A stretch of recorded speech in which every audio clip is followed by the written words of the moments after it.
And this is the end, the final fixtures, match day 38 of 38. All eyes on the Emirates Stadium where Arsenal take on Everton, and of course on the Etihad where Manchester City and West Ham do battle. All kicking off at the same time, 90 minutes of pure pandemonium, and then that's it, the final whistle on the 23-24 Premier League season. Let's look at the state of play though.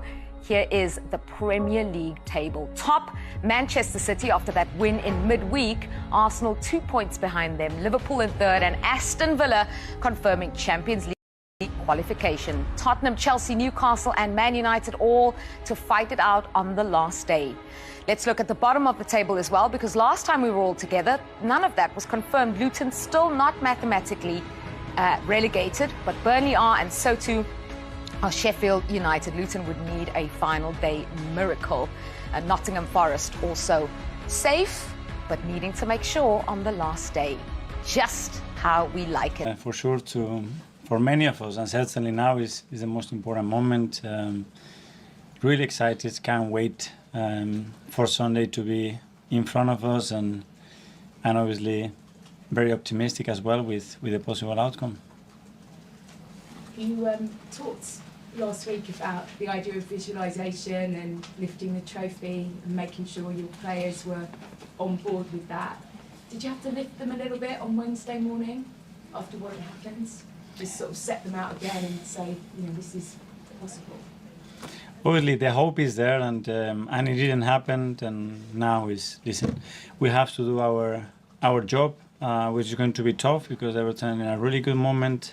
So we're going to have to prove again that we can be better than the opponent and win the game. And then, yeah, we have to wish for the best. We have to wish for West Ham to have a really good day and help us to fulfill our dream. That's what we're hoping for. I know David Moises has been important for you in your playing career. I wondered if you had a little message from him or had a little chat to him on this week, because he can do you one big favour, can't he? Yeah. No, I don't think I need to do that. But yeah, he's been instrumental and so important in my career, not only as a footballer but as a person as well. So yeah, he could help us to fulfill our dream and my personal dream as well, to win the Premier League. That would be unbelievable. I'll always be in my memory, that's for sure. It's hard to predict what happens on Sunday as it unfolds, but knowing you've kind of got your scenarios, and I wondered what sort of messages or ways of dealing with that pressure on Sunday that you've spoken to your players about, because they're going to sense what's happening in the other game, aren't they? Yes, but the only thing that we discuss is, okay, we have to give ourselves the opportunity to live a beautiful day on Sunday where the dream is still alive and is possible and is football, and once we are there we just have to live the moment, and the moment is going to be to play like every single week, understanding that for that dream to happen we have to win. That's for sure very certain, and then we have to hope again for West Ham to help us to achieve that dream, but that part is on us and is the only thing that we can focus on. Just finally from me, if it isn't to be on Sunday, what's the one thing that you're proudest of this season? I can't think like this. I just think that we're going to win the game, and hopefully something beautiful is going to happen. Let's wait. Thanks, Roger. Hi, Mikel. Hi. You use words like you're really excited, you're optimistic. Do you sense that around your players as well, around the squad? I do, and around the building. Jesus, we are in the last day of the season, playing for the Premier League. The Premier League trophy hasn't been yet at the Emirates Stadium, and that stadium was built almost 20 years ago. So that's a long, long time. So yes, we have to be very optimistic. The trophy is going to be there, and it's possible. And we have to do our duties, and then we have to wait and see what happens. History is against you. I think this is the 10th time that the Premier League title will be decided on the final day, and on each of the previous 9 occasions, the team that was top has gone on to win the title as well. Are you sort of banking on the law of averages, says that some stage that's going to have to change? And that's not going to change, you mean? It's a probability, no? The more something happens, more probably that something else can happen. Let's wish that that's the case. And we've seen in the past Manchester City have been in this position. They've managed to get over the line, but they've wobbled, as we saw against Queen's Park Rangers, we saw it against Aston Villa. Does that show that this sort of occasion can get to a team, even like Manchester City? It's really difficult to beat any opponent in the Premier League, and when something is at stake as well, obviously that task becomes more and more difficult, but that's not in our control, that's for sure. I think after Manchester City got the win the other night against Spurs, a lot of people were talking about they've got one hand on the trophy and so on, almost talking as if the job was as good as done. Is that a little bit disrespectful to West Ham as well, as you say that in the Premier League you still got to go out and win these matches? I don't know. We all know that that they were a little bit or a step closer. That's for sure, because it's one game less and they have to play at home. But they're gonna play a really tough opponent. We have suffered this season over the last few seasons. Really tough to beat them. And again, I'm sure they're gonna be very at it, and hopefully they can help us to achieve our dream. Of course, we know about your relationship with Pep. Has there been any communication between the two of you? No. Thank you very much. Ian? Hi Mikel, how are you? I'm very good, thank you. Last time this season. You've won championships alongside Pep at Manchester City. In your heart of hearts, do you think they will lose on Sunday? I don't know, lose or draw. This is what we need, that's for sure. But you know how, when they get on this roll of winning games and with the championship in their sight, they're almost impossible to stop. Well, if I don't believe today, imagine how much I could believe in August then. Because then, from August, 38 games against Manchester City, what they've done in the last 12, 13 years as a club, what we have done in the last 20 years in the Premier League, we have zero chance then. We cannot start like this. We have to believe, for sure. Is it ironic that two of the clubs in this country that mean so much to you are involved, or two people, David Moises and Everton, are involved in you getting your dream on Sunday? But that's the beauty of this industry, that you come across with people that you had experience in your life, that they've been super important for you personally, and now, you need something from them. So hopefully it will happen. And if it doesn't, I mean, obviously you hope it does, and you have to stay positive. Has this season still been a success? I mean, to get 89 points is still incredible. Yeah, but we are here to win, and that's my aim, and that's the only thing I'm thinking of. And if I can just take your mind off the title race for 1 second, VAR, there's going to be a vote next month from clubs about whether VAR should be abolished or not. I mean, You've had your run-ins a little bit this season with VAR, shall we say. What is your anticipation of how that might go? What would you personally like to see, or do you not think we can ever get rid of VAR now? You know we've got it.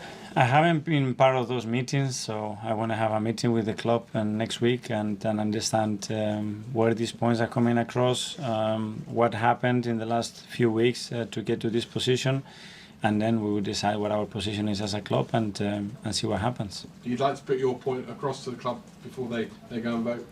Well, first of all, I want to understand, because I haven't been part of those meetings, so they will explain us what happens, what the points that they've been discussed, the reasons why, and what's the general feeling as well. And from there, we'll make our own decision. Good luck on Sunday. Thank you very much. Thanks, James.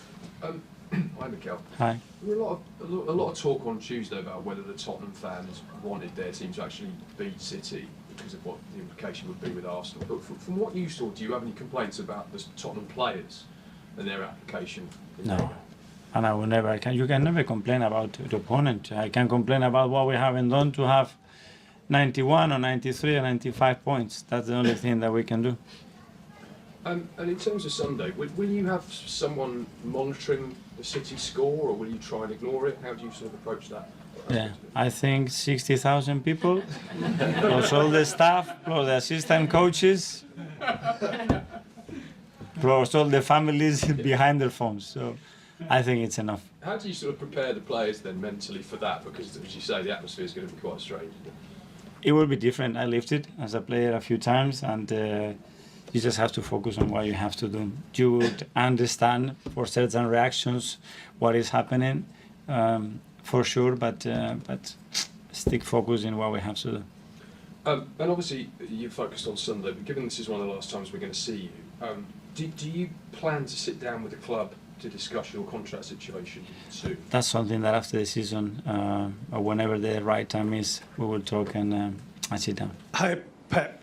You've spoken a couple of times about how historic it would be if you were to get the win on Sunday and win 4 titles in a row, which clearly nobody has ever done before.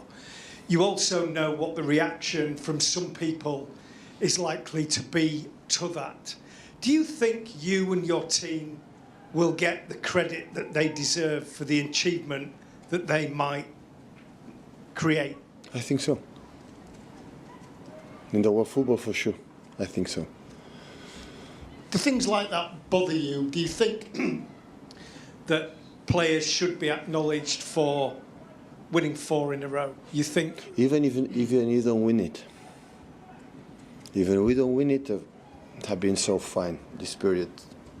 Still, we are here together. Nothing's going to change. What? For the fact that we win the 4 in a row, or Arsenal win the Premier League, how would have been or is doing. Do you think people like your football team? Fuck. I don't know. Do you like? Sometimes. I don't know. So when the people sometimes during many years ask me, what do you think, what the people think about any subject? So I don't know what the people think. I don't go, knock the door on every person. How do you think about? It doesn't matter how we play. I don't know, honestly. I don't know. But the fact is that if you ask all the Premier League teams, when we started the season, what would be the better position in the last game of the season? We are in the best position. So that's for sure. So 1 game left, destiny in our hands, to win 1 game, to be champion. Every team would like to be in our position, that's for sure. At the same time, we're busy? Absolutely not. I had the feeling we'll be Aston Villa game. We would like to be in after 10 minutes 3-0 up, but it's not going to happen. It is not going to happen. I saw enough games these 3 or 4 days at West Ham. In the few months ago, a few weeks ago, and the last game, and they have a few things you have to control. Otherwise, it will be difficult. So, but 2 days to prepare last game, and we are ready. Yes. Just for the record, I do like how you play in your team. So. Thank you. You are so kind. Pep, it is West Ham. Just a few words, please, on them as a team and their departing manager, David Moises, and your thoughts on him as a Premier League coach. Well,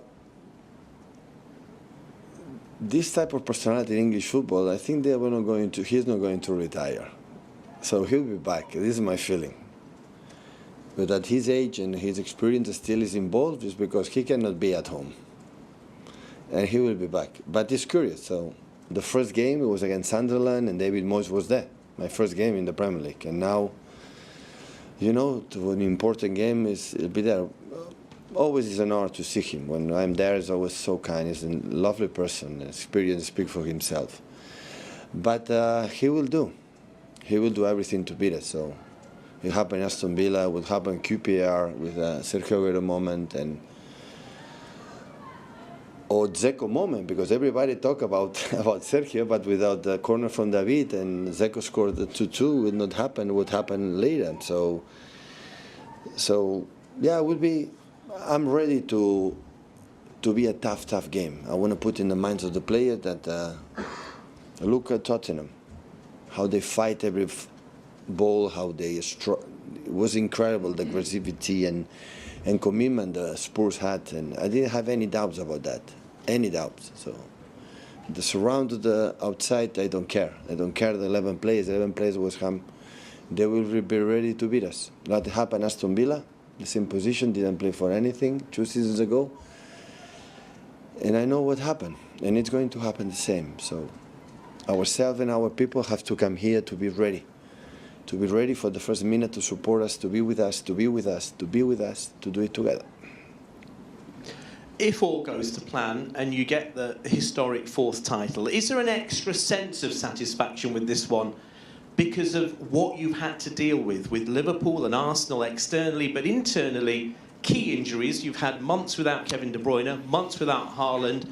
It's a big, big achievement if you do it. Don't ask me about which is more important, because everyone has been so important. So don't ask me choose the 3 or the 5 Premier Leagues we won.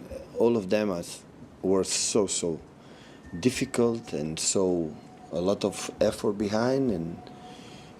And when after the game Sunday asked me what is my feelings now is just focus on West Ham. What do you have to do?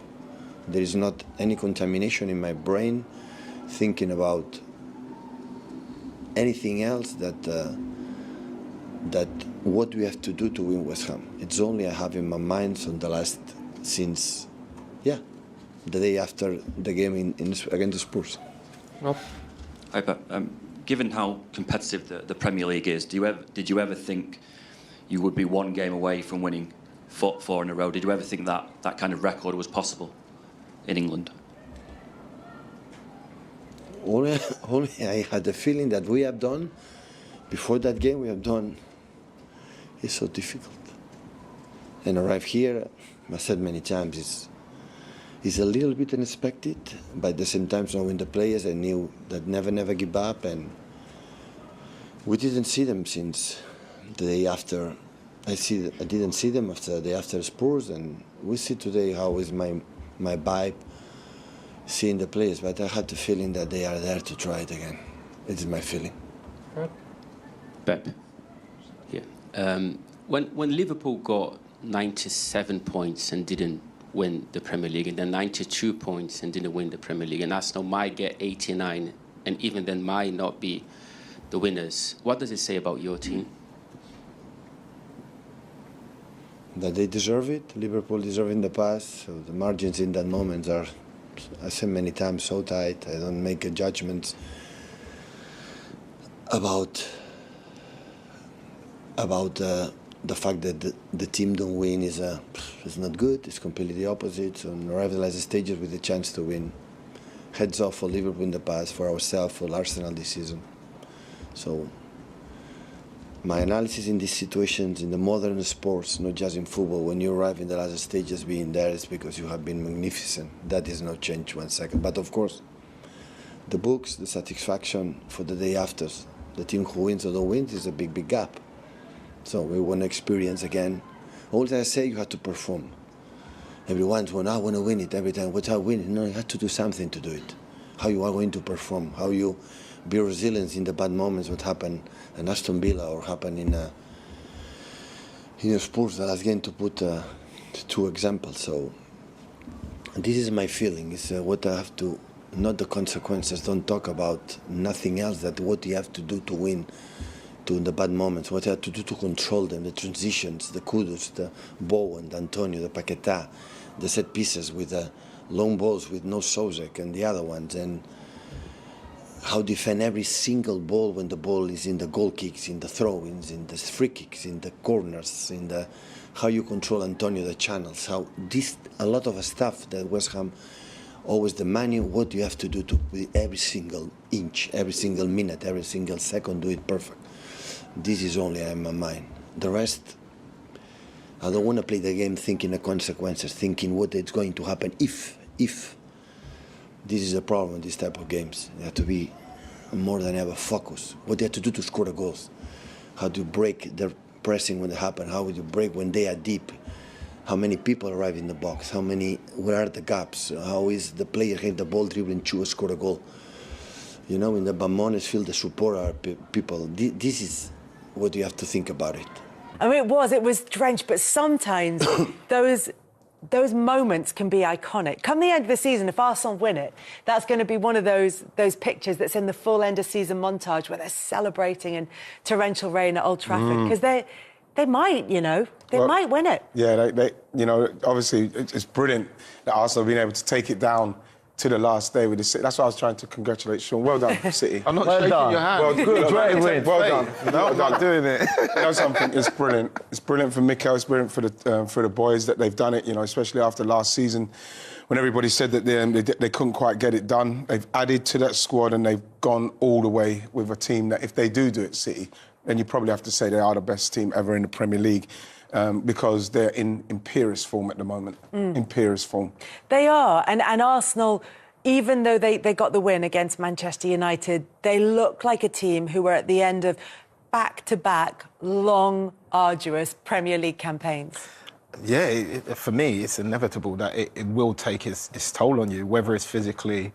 But I think that the hardest part is the mental side of it. When you go that hard as they did last year and then miss out the way they did, and they're in a similar position now, it's going to wear on you. And I felt like after the first 15 minutes, you could see that in the way Arsenal played, that it wasn't the Arsenal we're used to seeing, where they can put teams away. They kind of got their goal and said, well, we know you can't score past us, sort of thing, and just made sure they got that result. And sometimes that's what you need to do as a team. If you know you're not playing well, you have to be able to find a way to win. And that's the difference, I think, this year between that Arsenal team. And it goes down to the final day. Obviously, the most famous game on the final day was the one that you were involved in. 12 years ago today, when Sergio Aguero got that winner for Manchester City. Obviously, you were playing for QPR at the There he is on the edge of the box there, look. Not doing much. He's not doing much. He could have stopped Aguero, but because he's such a City fan... Don't start those conspiracy theories. No, I actually thought someone would get it. Like, I thought Nadum was going to get a touch on it, but he doesn't, and Mario obviously moves it a different direction. And after that, once it gets to Aguero, you're like, it's going to happen. Yeah, that was amazing. That was amazing to watch. It was just absolutely incredible and one of those fantastic moments. And the thing is, it was that real late turnaround as well, because right up until those final seconds, as we know, Manchester United had it in their hands. But there have been moments like that on the final day when it's done that before, when it's been, in one team's hands and they've lost out on it, and then they've, I'm thinking to the Blackburn title-winning season where they lost against Liverpool when it went down to the last season. Obviously, Arsenal won it at Anfield on the final day of the season. It's happened before. It just feels like this time around with this City team and the form that they show at the end of the season, it's uphill for Arsenal. Yeah, I think it is. That's why we're congratulating. So much. Well done. 2 years ago, City had to beat Villa at home. Steven Gerrard's Aston Villa, by the way, where Liverpool were hoping for something, maybe also had to win. And City won in the last 15 minutes, scoring 3 goals in 5 minutes to make it 3-2 and to win it again. So they've been there before. Even if it goes to that last time when Arsenal will be playing Everton, they've been there before. When for Arsenal and this very young team and a young manager in the job, it would be a brand new world, really, which I think if you haven't been there, could feel the nerves. And even I thought yesterday, at Old Trafford, there was a bit of nervosity in this Arsenal team, even at 1-0. Yes, they controlled well and were never really in danger, but you could feel the nerves. Which is understandable for this team, again, in respect of their maturity now, emotionally, because, again, we made joke of it in the intro, but, Spurs, they need to get something out of that game for Arsenal. I'm not saying they need to do it for Arsenal, but a draw, then we can talk about the last day scenario. So it's really hard to get past thinking of the unbelievable scenario at the end of the season with the last game, because you know that Spurs are going to have to draw at least. And you're looking at, like I say, City and the way they're playing. They were like against Fulham for a little while. I thought, Fulham, they're trying.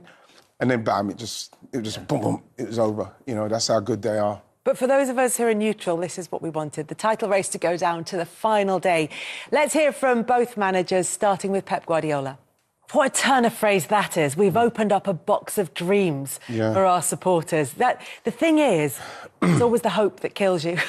Well, it is, Kels, but again, the Arsenal fans, from what they went through last season, and then to get to the point where it's all meant to go awry. And let's face it, with the Bayern Munich and Villa games, people were saying, here we go. But then from there, like I say, the maturity and the professionalism they've shown, and even the game against Man United yesterday, it was a bit nervy, but again, they got through that because the main thing was the result. So there's a lot of things to take from this team, because you probably have to start the season believing that you've got to get 90 points with this City side. You can't really drop too many points, and there's no way Arsenal fans are expecting us not to drop points. But like, I think the games against West Ham and Fulham were games where they weren't expecting it to happen. But I think the Villa game was the one where it really kind of came home to us that you just can't drop points at home, especially with this City side, because when they get into this mode, they do kind of see it off. But like I say, we'll have to see how it ends up. I still feel, I've been feeling for ages, that there's a twist, and I'm running out of games. The game that's coming up, the Tuesday night game at the Tottenham Hotspur Stadium between Spurs and Manchester City, is really, but that feels like that's the one that people have been building up to as a potential twist. Now, look, Tottenham are not in, I know they got the win at the weekend, but they're not in good form at the moment. They do have a really good record against Manchester City at the Tottenham Hotspur Stadium, though. Is there not a nervousness, because you'd be right as a Manchester City fan to have belief in this City team, but is there a question mark, do you think? Honestly, every City fan that you speak to will be nervous about this game based on literally what you just said. But like, I've seen the games, I've been at the games at that place when they've played, and they've played well and they've dominated the game. And then sometimes it'll be 2-0, 3-0, 1-0, and Harry Kane will just work wonders and make things happen. I think that, for me, is the biggest difference in this game now, is that Harry Kane isn't playing for them, who can turn the game on the head at any given time.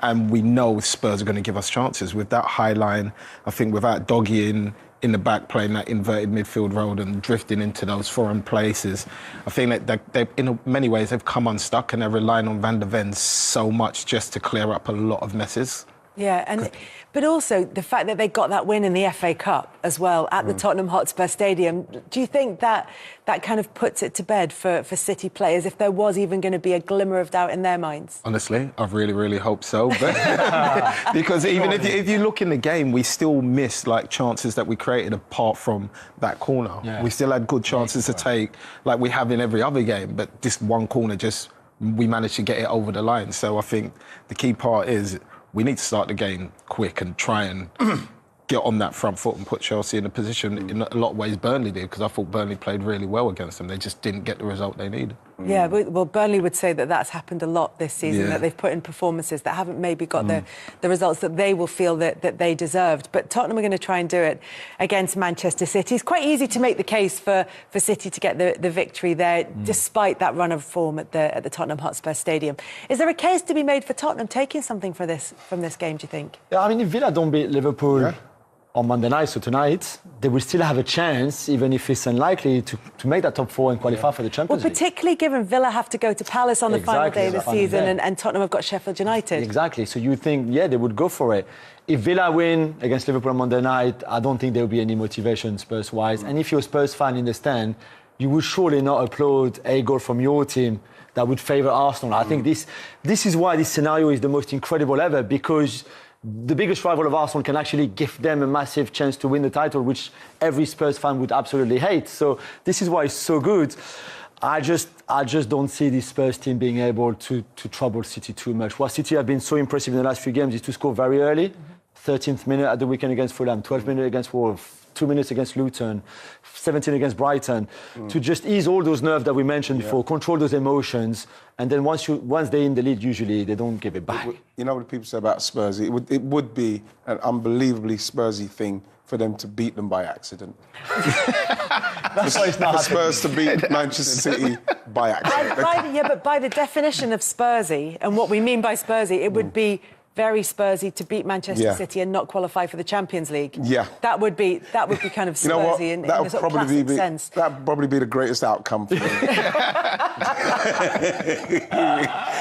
but City are too good. And then lose to Sheffield United on the final day in order to do that. Too good. But that's the thing, is that Manchester City will, anybody who's not emotionally invested in the game will be expecting Manchester City to go on and win that one, and it will go down to the final day. Is there any chance, do you think, that Spurs can take something from that game? Well, you have to hope, innit, Kels, because like Julian said there, depending on what happens with Villa, if Villa don't beat Liverpool, then there is something in it for Spurs, especially a season that's been so up and down for them. There's a lot of injuries to key players. For them to find themselves at this stage of the season, still being able to qualify for top 4 with a new manager, losing Harry Kane at the start of the season, started very well, kind of dipped through the middle, and then it's just, they could finish on an unbelievable high if they can get into the Champions League. So there is something there for Spurs, and as a professional, that's what they're probably looking at. I know that Andrew will be looking at, the fans saying things like, I'd hate for us to do it, but the players are not thinking about that deep down. That's not what's bothering them more. What's bothering them is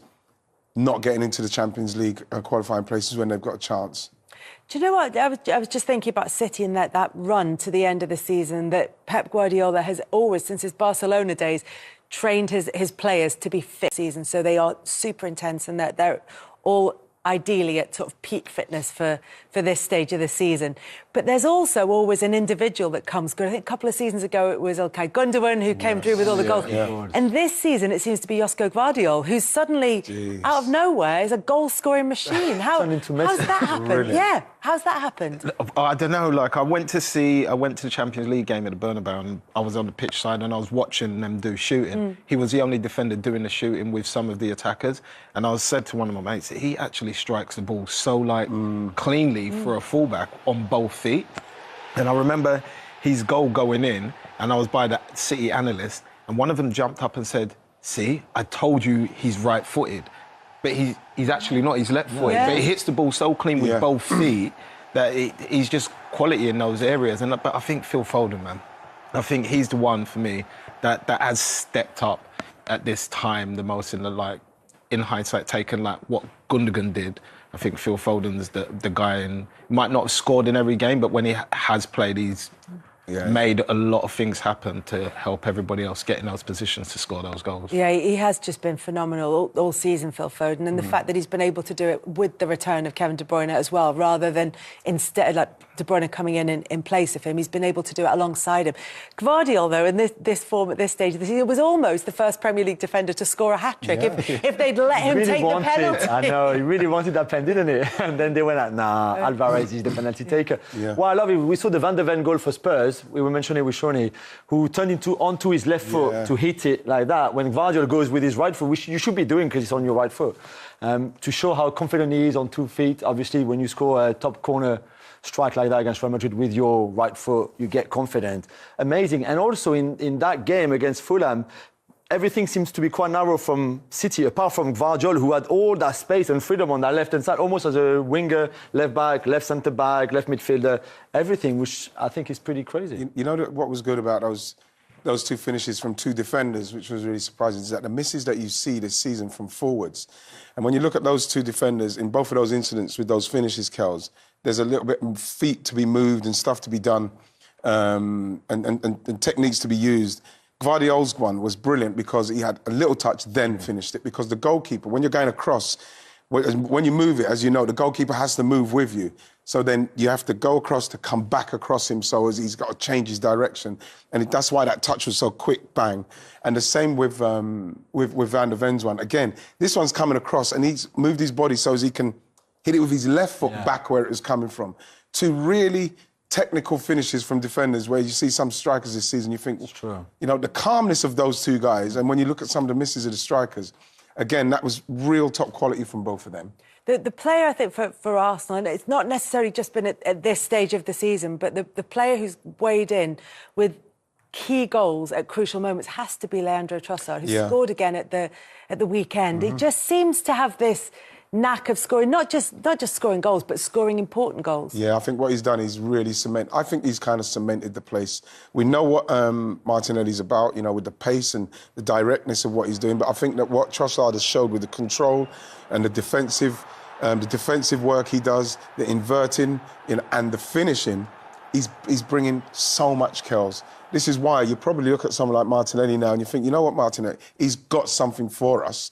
But now what is certain, you're going to have to upskill a bit. You have to do you have to do more when you could come in, you can defend, not just like come on and for 20 minutes and you go at players. He's going to need to upskill now because I think all of the Arsenal players, especially Mikel, he loves these multi-positional players what can play everywhere. And that is how you're going to get into this team. And I think Trossard is a perfect example of someone scored a lot of goals off the bench. Never heard him complain about not playing when he maybe should have been starting. And then what he's done, Kels, is that the way he's played, he's put himself in there with his output and his goals. He's done brilliant. It's been a great season. I mean, it's not even been the case that people were necessarily calling for him to start. There was a sort of perception of him as a super sub, that he was a player that you could bring on and he would cause trouble with tired defenders, maybe was the argument. And he's been the one who's proved that wrong when he's been given the opportunity. And I think it's quite amazing to even for your own mindset when you play, to go from an impact sub. So you know at the start of the game, you'll have to wait 70 minutes to come on. So you go and you warm up a little bit, you go back on the bench, then you go to warm up again, and then you feel ready. It's very different when you approach it than starting from the start and have an impact straight away. And I think he's done that brilliantly. Very intelligent player, very versatile, like Whitey just said. You can rely on him, he defends, he plays with a lot of heart, and things are just going his way as well. And Martinelli's average form, let's put it that way, has also helped Trossard to say, you know what, I feel confident now. Even if Martinelli comes back to a good level, I'm still the right guy for that kind of left-hand side position. Yeah. I think what he brings to that team is control. I think when Arteta's come from Pep, he's used to having a lot of control of the ball. I think if Martinelli plays there, it's more direct, a bit like Doku. If Jack's fitter, Jack normally plays, especially in the bigger games, because he knows under pressure he can retain possession of the ball or he can do a trick. But Trossard's got goals on top of what he does, plus he sees passes. So he's basically, in hindsight, a complete player to play in all three of those positions. And for me, I was one of those people that said when Kai came, I was the first person to say, well, why are you getting Kai when you got Trossard? But now somehow Arteta's got them both to play and play very, very well. Yeah, playing in the same team and doing brilliantly for Arsenal at the moment. And as much as we talk about the difference between City throughout the seasons and how well they perform towards the end of the season, Arsenal are doing just as well. They are matching them and, in fact, have a better record in terms of winning games than they have. The only game that they drew was the one against Manchester City, and that's the only defeat between both of those sides in 34 games in 2024, and Arsenal edge it by a point. So look, it looks as though Arsenal couldn't have done, certainly at this stage of the season, they couldn't have done any more. Do you look back and see that missed opportunity when City were over at the World? I always get the words the wrong way. The Club World Cup. Well, I could say them in any order, those three words. But the Club World Cup, I still got the Club World Cup. When they're over at that, was that the opportunity missed for Arsenal, do you think, in hindsight? Well, yeah, but Kels, you can go back now, and if it doesn't happen, and even if it is on goal difference, you could go back to any of those and say that's the game, because that's where you've dropped points and that's where City weren't playing and you could have got an advantage. But I think that what I take from it is how perfect you have to be, because you look at those numbers what Arsenal put up. I'm not sure, Kels, that Arsenal can do any more than they're doing at the moment. Of course, those games you don't want to lose, but like you're talking about going into a season where you're trying to go unbeaten. You've got to try and get 90 points because City are so relentless.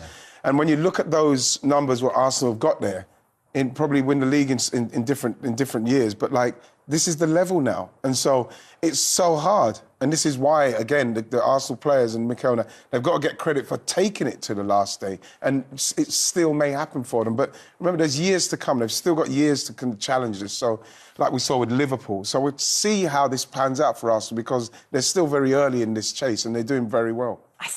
That percentage looks a lot more comfortable for Arsenal than maybe it feels when you look at the remaining fixtures. And it probably is because they're factoring in the fact that that City have got 2 games to come, and because of their record at Spurs. But you still look at that and think, it's in Manchester City's hands with 2 games left to go, and they're still giving Arsenal a really decent chance, and almost 50% chance of winning it. There's not much in it at all as far as they're concerned.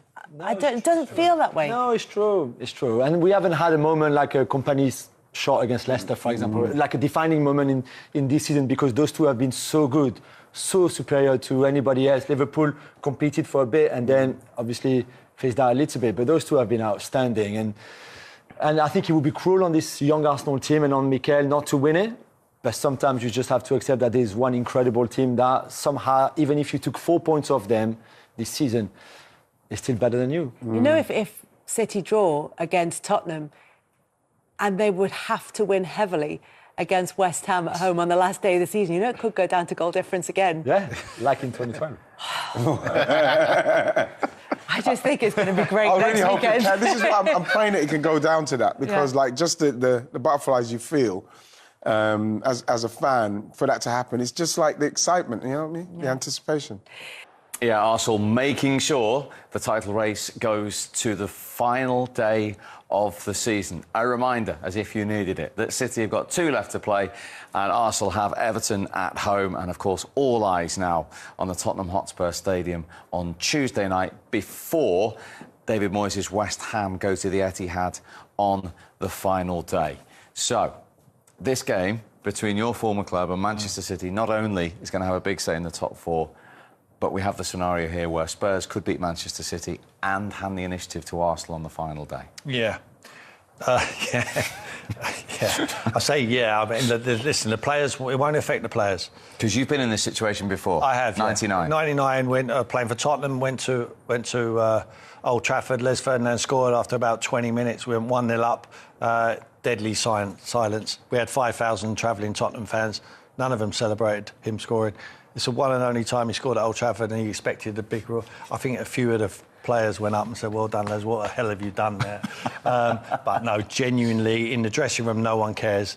They just play for the shirt, and Tottenham will be trying to get maximum points. If they can win tomorrow night, you know, it leaves it wide open, not only the title race, but for Tottenham to achieve perhaps Champions League. You know, they go to Sheffield United last game of the season, and Villa still got to go to Crystal Palace. So, look, it's all there to play for Tottenham. They've still got something to play for. So they're going to only look at their own prize. They can't worry about helping Arsenal out or spoiling the party for Man City. But the fans, they certainly will. They go with that in mind.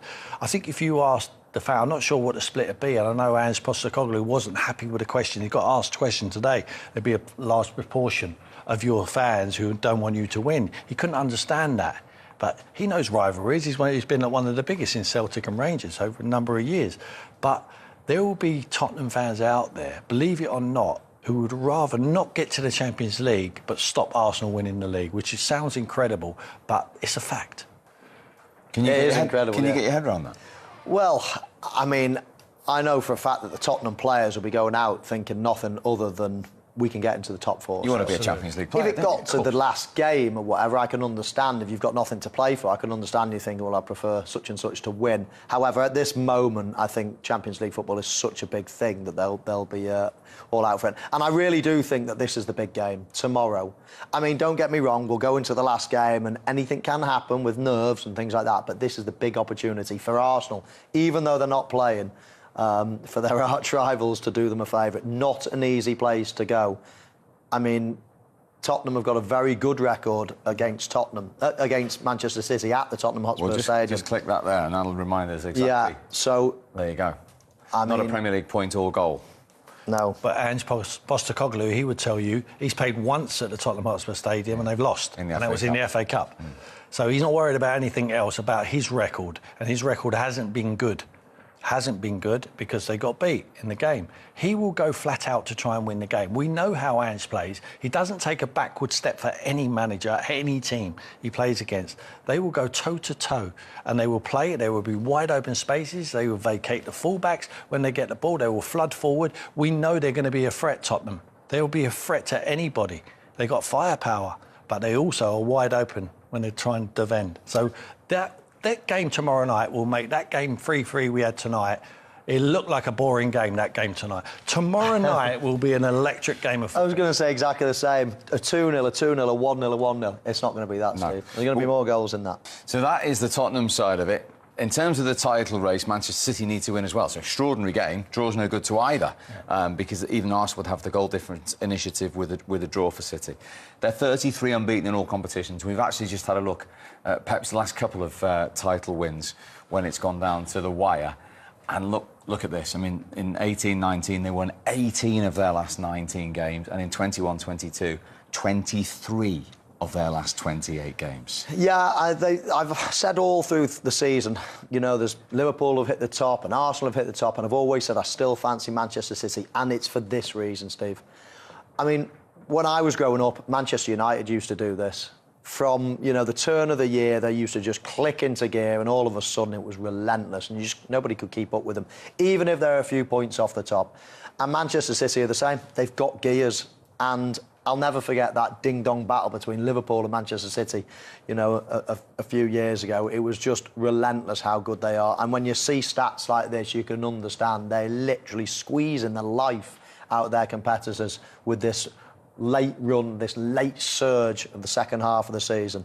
It's quite an incredible stat. And just to reinforce the importance of this game at the Tottenham Hotspur Stadium, if City win it, it's obviously in City's hands. If they don't, it's in Arsenal's. In every top division season since 88-89, when it's gone to the final day, the team on top have gone on to win the title. And who won that? Arsenal. Yeah. Anfield. Arsenal, that famous one. That's right. Mickey Thomas. Yeah. Mickey did it. Yeah, look, it's really important to have it in your own hands, especially when you've got the experience of Pep Guardiola and that side. You know, they just don't look like they're phased. You know, they know exactly the job they have to do.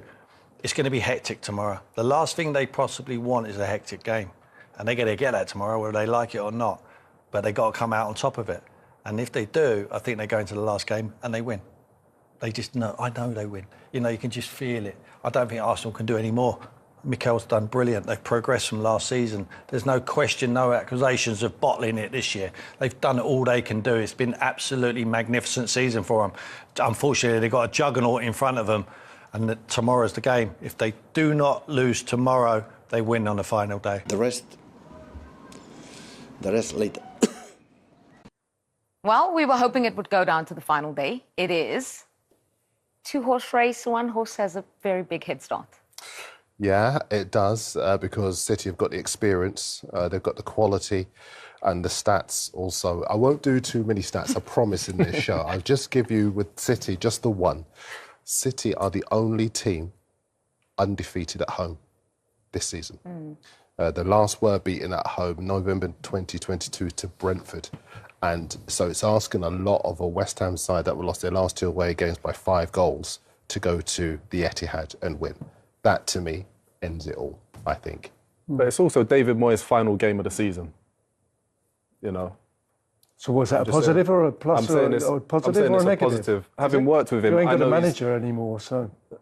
I know that he's not going to let them take their foot off the gas at all, by any stretch. He's going to want to go out. You too, right? But the final day, as players, how do you go into the game? Do you go into it like, the handbrake's off, we can do what we want? Do you think, no, we've got to do this? For the 4 titles that I've won, it's always been... In case you didn't know. They were practicing this backstage. Didn't really come out as humble as I wanted it to, really. 4 titles, it doesn't need to come out. Every time I've had it in my hands, and what Pep Guardiola said there, you know, it's in their hand. Who wouldn't want to be in that situation? Yeah. And to be honest with you, it's hard for an Arsenal, because their mentality is Tottenham should have done it for them. Yes. You know, and they've got to go. Everton's form is really good at the moment.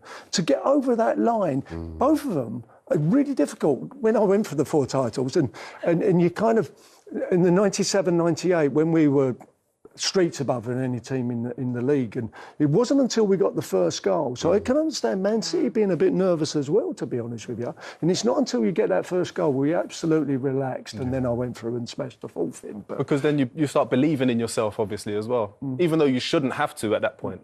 So the last time a team in second on the final day won the title, you were the captain, wasn't in the Premier League era. Different to this one, though, because you were saying you had it in your control then. That's it. All the ones that we've had in our control, to be honest with you. I've never been in an Arsenal situation, and it must be a bit surreal for the guys. And it's so exciting, I've got to say. You know, Arsenal have pushed Man City all the way, and credit to them, and credit to Tottenham. You know, I did actually say this. You know, it's coming out of my mouth, but they were so brilliant the other night. I thought they were professional, and it's really first class to see Premier League players performing so brilliantly. Absolutely. You know, I think that's what makes the league so exciting. And I, as a fan now, a month, I've been every step I've been going, and I've been waiting for Arsenal to fall away, to be honest, but they haven't. They've stepped up time and time again. So how good are Man City then? But what I quite like about Arsenal this season is there's a massive improvement on last season. Points, They're a couple of points ahead of where they were last season, what they finished on. They conceded far less goals than they did last season, and they scored more goals than they did last season. So that in itself is a huge improvement and progress. That's what you want. You want progress, don't you, year on year? Even if Arsenal don't win the Premier League this season, it's looking great for next season and beyond. Do you want stat? Go for it. 27, wasn't it? I've got that one. 27, that's right. We actually have 27 the, wins so far this season. numbers for this year. Go on, then. If I can speak, thank you. Go for it. We actually have the numbers for this year, the Premier League record, comparing the two. And it is so close. It shows you just how close it's been between the two. And that's why there is that just 2-point gap. And as you said, I kind of want to pick up on this, Darren, because the improvement from Arsenal is there to see. Well, Declan Rice has been amazing. You know. Thanks, Darren. That's quite funny. so much. That's quite good. Is it that type of show, is it? I didn't realise it was that. Title winners go first. You go right ahead, Tony. Declan Rice, yeah, we hear you. Well, it's been phenomenal. His first year in football, in an Arsenal shirt, has been just actually incredible. You know, I'd have him as England captain as well, to be honest with you. You want someone that's so reliable, that's in there. You know, I was made to look very good. One of my four. On each occasion that I won the trophy, I always had someone in front of me that made me look good, did my work for me. You know, Manu Petit, Gilberto, you know, Paul Davis back at the start. These players are so invaluable. If you step out of that zone, they're in there. And he's got up the other end, you see him scoring goals and stuff as well. So if he those players really make you. You know, and when he come to the team, and you've got Patrick Vieira and these people that just fill the gap, so he can play anywhere. You know, what I'm trying to say to you, but he's dependable. Mistake for Gareth, it's taking him off in the Euros. Absolutely. I thought it's a real, you know, you need a player. Forwards, bit different. Odegaard, Harry Kane, you know, you use them. Sometimes you need a bit of difference, open up doors. But Declan needs to play, and he's been the big. We spent 100 million to get a bit closer to Man City, and we've still not done it. Yeah, just a player that you mentioned was Martin Odegaard, and I'd like to talk about him, the Arsenal skipper, but also nominated for Player of the Season. Just his impact, the way he's led, the way he kind of is the puppet master. Well, it's his influence. You trust him. You know that he's going to find himself in the right areas at the right time. The players believe in his quality. His technique is there to see for everybody. Not only gets assists, he gets goals as well. You see the position that he picks up. Winning possession, driving forward. Great weight of pass. Doesn't just stand there and admire the pass. Look at the quality of finish that he offers. But he's one of those players that, as Tony said there, you have to have certain players like this in your team to make everything tick. And without players like this, Arsenal are nowhere near Man City. He's key. And that's why he wears the armband. He is key to the success that Arsenal have. Do you know what's interesting about Arsenal? Their highest scorers are the wingers. Trossard with 11 goals, Saka with 11 goals. So they really shared the goals around the room. If you remember, mid-season, there was that big debate about them needing a striker. But Odegaard's weighed in with goals. And actually, not just weighed in with goals, but taking responsibility with those goals you just saw a second ago. Saka has... Martinelli has on occasion. Kai Havertz as well. He's had the season beyond all recognition. Incredible, isn't he? Havertz has been like a man possessed, and I think it's got a lot to do with Odegaard. And I think that's the key to the entire side. The defensive record, they've been fantastic because everyone's pitched in, and scoring goals, everyone's pitched in as well. We can see the improvements. We know that they are 2 points behind Manchester City going into the final day. It's not yet decided, but Manchester City themselves chasing 4 in a row, Darren. You know the numbers. What does the supercomputer say? 84% chance? 84% chance of winning. On the last 9 occasions a team's led going into the final day, they've gone on to win. So that would suggest, again, that it's going to be glorious. I don't want to say failure for Arsenal because they've not failed. They've improved, they look better, they've changed hearts, minds. But City are just a beast, and they're a young side. They could get even better off the back of this season. Haaland's still getting his feet under the table. De Bruyne's still scary, got more Jack Grealish is a brilliant player sitting on the bench. Exactly. Phil Foden is now finding his stride, had a fabulous season. And I just think, as far as the numbers are concerned, people talk about the money with City all the time. The money. And you can't mention City without the charges. And obviously, I'm sure they'll get sorted out in due course. But as far as the numbers are concerned, they only tell half the story, because you both will tell it better than me. You need a coach who's going to be able to inspire, to motivate, to send out the right message, to create the right culture, to make sure that players don't rest on their laurels. Absolutely. They won the treble last season. They came out, they won the first 6 matches in all competitions this season. You guys can tell it better than me. He's got a very different job, Pep Guardiola, to Mikel. You know, Pep's job is to keep them motivated. Exactly. You know, they're so talented, but they can't all play. So his job, on a day-to-day basis, they're saying, Jack, you're a brilliant player, son. You're not going to play all season, but you're going to play at some point, so stay with me. I love you to bits. That's the man management. Just very quickly, It's Tom. very different. Tactics go out the window. How is it? How did About players. George and Wenger do that? Different styles, completely. One was a, dictator, my way or the highway, and I was his mouth, George Graham, and Arsene was go play. Go play. It's very free, go play. Enjoy yourself more so. Right person at the right time for me, because I needed to be taught at the start, and then at the end I needed to be physically looked after, because I had the talent, and Arsene was a fantastic physiologist in effect. He got the best at preparation and recovery was his speciality. All right, I want to ask you guys who's going to win the title. We'll save that for the end in predictions. We are going to move on now because there will be tears. It's drama from first to final whistle. Since it is the season finale, we brought out the big guns. Tony Adams is Come in the on, house the big gun. on his debut in a purple suit. Yes. Unreal. And then the bad boys are in the building. Jermaine Bedford. What you going to do? Oh, no! We can't help ourselves. We're sorry. I said Sunday's 90 minutes of pure pandemonium. I think this is the preview. 60 minutes of pure pandemonium. We'll try to get through all of it, and we'll start by talking about relegation. Not yet confirmed, but Luton would need, I think, a 13-goal difference, and it would only be, as we expect, if it is Luton to go down, the second time in Premier League history that the three promoted teams go straight back down. What does that tell you? Well, I think that's a little bit worrying. The league is actually coming away from that to happen. And the second time in history, Man City's getting stronger, Arsenal getting stronger, the top teams are getting stronger. The thing about the Premier League and why it's loved around the world is because it's competitive, and we don't want to lose that. So we have to keep an eye on that. And the Premier League, hopefully, the bosses are looking at it and saying, actually, maybe the loan system we have to look at, or something there to keep the rivalry between the clubs aligned. It's a really fair point because in Germany, Bayer Leverkusen 15 points clear. In Spain, I was looking at the top of the tables the other day. Spain, Real Madrid, they were something like 17 points clear. Inter Milan in Italy, 15 points clear again. So uncompetitive, whereas here, the business gets sorted out on the final day, and that has to be a good thing in terms of the competition. So you do stats for all leagues. That's amazing. It get boring. If you're not careful, it's... Just thoughts on We the don't relegation. want a Real Madrid situation and a Barcelona situation. We want to keep it competitive. Absolutely, and I think if you have that various interests, I will let you in a second. Should we just have a chat?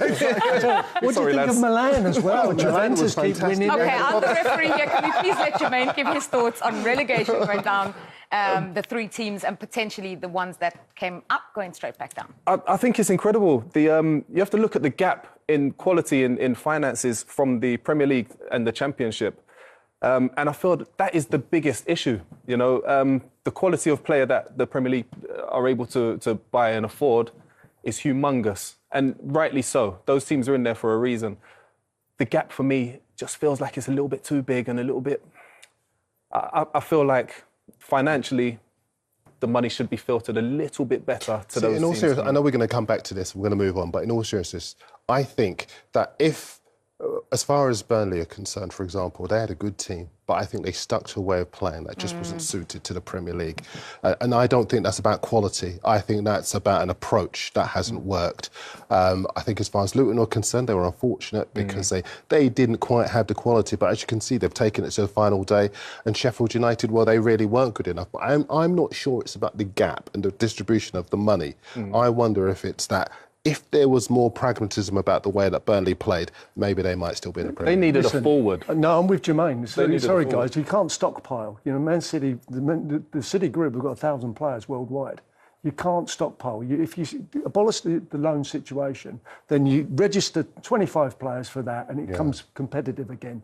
You know, Foden and Saka's the only two players that have never gone out on loan. Everyone else has gone out on loan. You know, if you stop that, they'd have to develop at Burnley. They'd have to develop at Sheffield United. They're not sitting on the bench and they won't even play. Experience. Exactly. No experience. So we summed that up, haven't we? We obviously have a lot to talk about tonight. Here's what we hope to get through on Team Talks. We start with title talk. Let's hear from both bosses ahead of a huge game, 2 games this weekend. Mikel Arteta, then Pep Guardiola. Yeah, it's one of the biggest weeks